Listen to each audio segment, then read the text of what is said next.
All right, you all, and I'm back. Okay, so I just took my little jean jacket off. I'm back inside. One thing I do want to mention, okay, these are the things about being a realtor. You want to keep in mind, and I had all of this memorized when I went to real estate school, but okay, once you finally start getting into the real estate realm, you all, this is how I went out. I was very casual. Excuse me, I'm just going through emails right now. Um,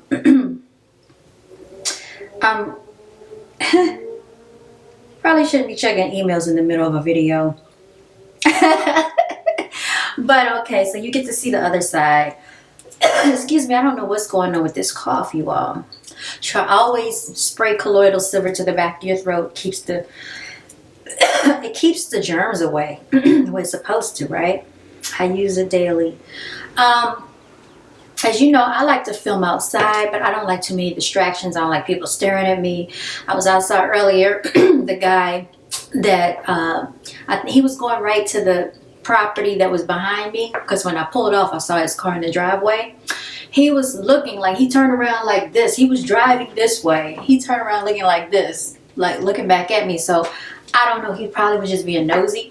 I really want to go back over there because I love the scenery, the greenery, the beautiful ambiance. I might drive back over there, but the mail carrier is over there. So when the mail carrier is there, I feel like it's going to draw more attention. And I don't like all of that. I like to be in a nice little nestled area by myself, so that I can think, I can be free and talk, you all, okay? So this is why I do a lot of my filming right here in the foyer, okay? The foyer area. But I promise you to try to have more videos outside in nature, because I'm pretty sure everybody loves those videos. I might actually get in the car and go out to the lake. I just left the lake because I went to Panera Bread, and I love that scenery over there. It's a great ambiance, and if I go over there, I will put my baskets in the car. You all, it's just so much time and energy that it takes to pack up the equipment. You know, I also sell my clothing brand on the side. Well, not on the side. That's another thing that I do full time. I just have been giving real estate a lot more of my attention. So it's a juggle that I have to do. But with these Easter baskets, you all, I'm selling princess shirts for the little girls, and I'm selling king shirts, which really I should be selling prince shirts for the little boys. And inside the Easter baskets, you get an ensemble of things: bubbles, Play-Doh, jump rope, basketballs, just little cute little gifts. And you get to pick out a shirt if it's a girl or boy, and it comes with the basket, you all. So that's what I'm doing for Easter. You know, I did the same thing for Valentine's Day. I sold queen shirts that came with a Valentine, and I actually have 2 of those baskets, 3 of those baskets left over, 2 little ones and 1 big one. And I made up like a few extra ones just in case people at the last minute wanted one. But I sold out of pretty much all my baskets, you all, and maybe I'll show you that. So that's a little insight, you know, behind the scene footage with me.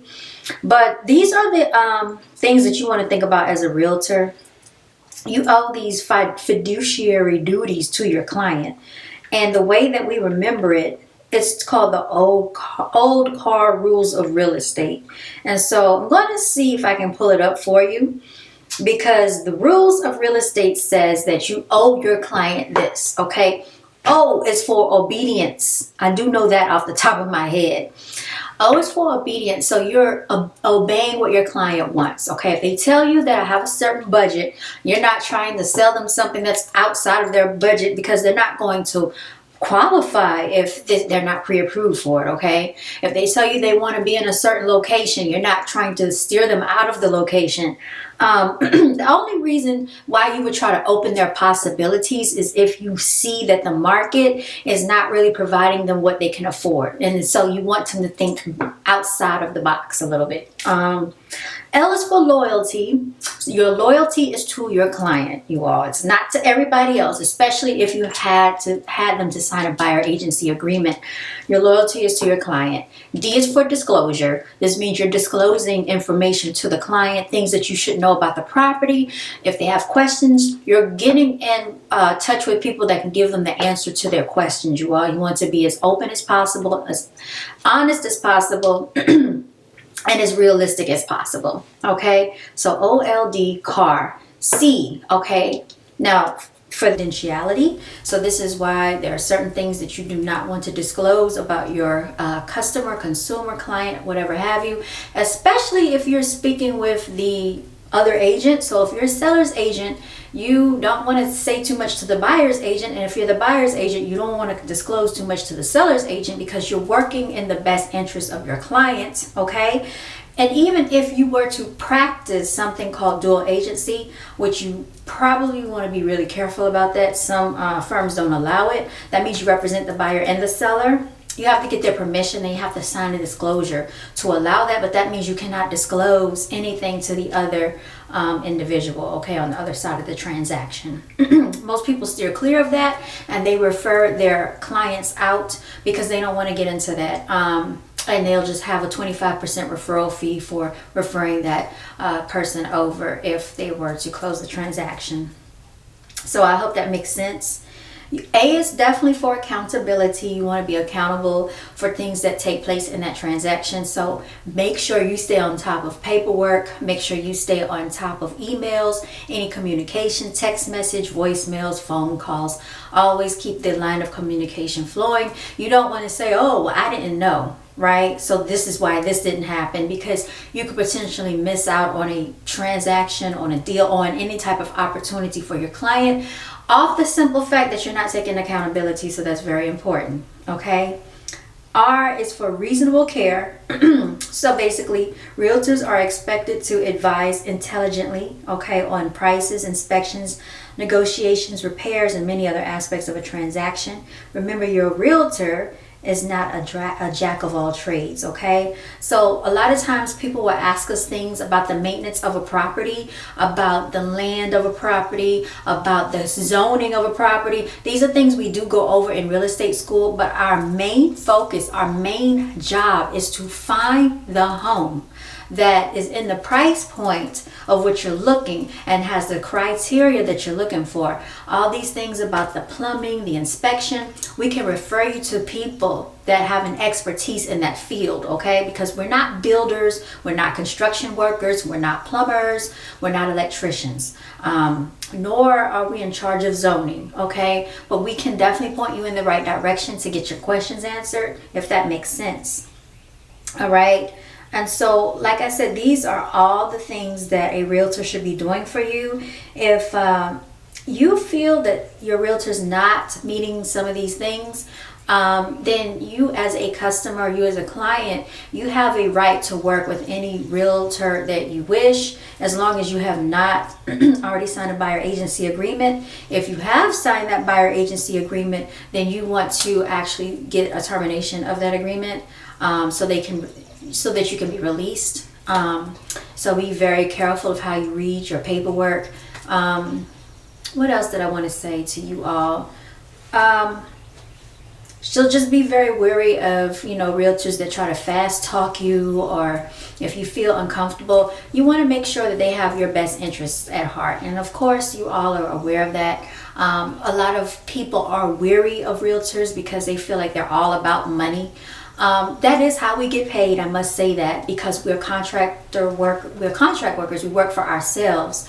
But a real good real estate agent is going to make you feel comfortable. They're going to be trustworthy. They will be respectful. They will be honest, and they're going to be open and upfront. And that's what you would like to have as a consumer, I would assume. I've seen some of the car salesman tactics. I'm not too, I'm not really a fan of that tactic, because nowadays there's so many realtors everywhere you go that it's so easy to just fall into the hands of another real estate agent that is going to take care of you. So basically just be very cordial. Practice patience with your clients because sometimes their minds change, okay? Just like when we want to buy a car, more than likely we know what we want, but I've seen how car salesmen will get an attitude just because you said, oh, well, I want the interior to be this color. Oh, they get an attitude because they thought they had a sale and you all for it. And then you think about it, like, no, this is not what I want. Well, guess what? The client is the one spending their money. So the client gets to determine what they want. It's not the realtor that can make that decision, okay? You might not like a property and they might love it. So keep your comments to yourself, okay? That is one thing that you should always just keep in mind. And then another thing too is be careful when you go to open houses. If you're making comments about the house that are not in favor of that house, people now have Ring doorbells, cameras, security. They can hear your conversation. So you want to be very mindful of that, what you're saying in those conversations within that house. Even outside on the property. I wouldn't say too much until I'm in the car with the windows up, okay, where they can't hear you. But those are little few nuances about real estate. I hope you have enjoyed this video, and I'll try to shoot some more outside. I might ride back up the street. We'll see how that goes. I might walk up the street or I might drive up the street, just depending on how I feel, you all. And this has been an episode of T.Gresh_Realty. Follow me on Instagram. I'm also on Facebook. Let's see, and you can also check out my website. Everything will be there for you. It's tanita.gresham.cbintouch.com. Okay, you all? What else? And you can also reach me at t.gresh.realty@gmail.com, you all. 980-428-2333. Especially if you are wanting or you're willing to relocate to the Charlotte, North Carolina location and surrounding areas, you all.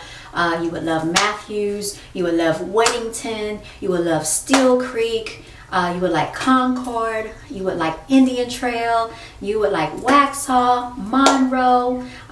These are just some places that I, became familiarized with when I moved out here my own self, okay? All right, y'all, take care and enjoy the rest of your day.